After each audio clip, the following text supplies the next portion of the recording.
The Marburg Colloquy was a meeting at Marburg Castle, Marburg, Hesse, Germany, which attempted to solve a disputation between Martin Luther and Ulrich Zwingli over the real presence of Christ in the Lord's Supper. It took place between the 1st of October and the 4th of October 1529.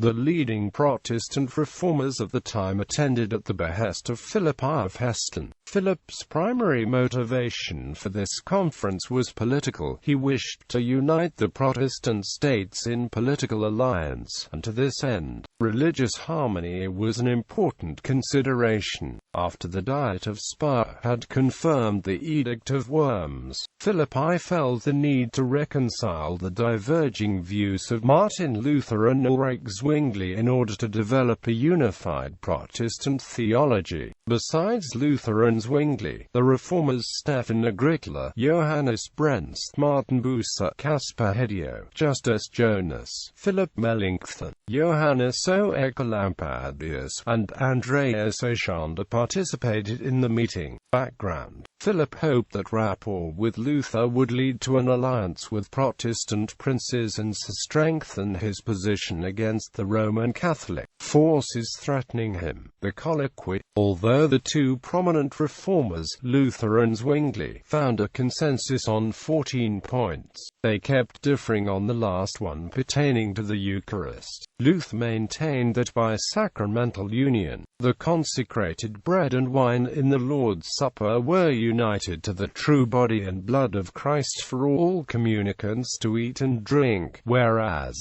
Zwingli considered bread and wine only symbols of the body and blood of Christ.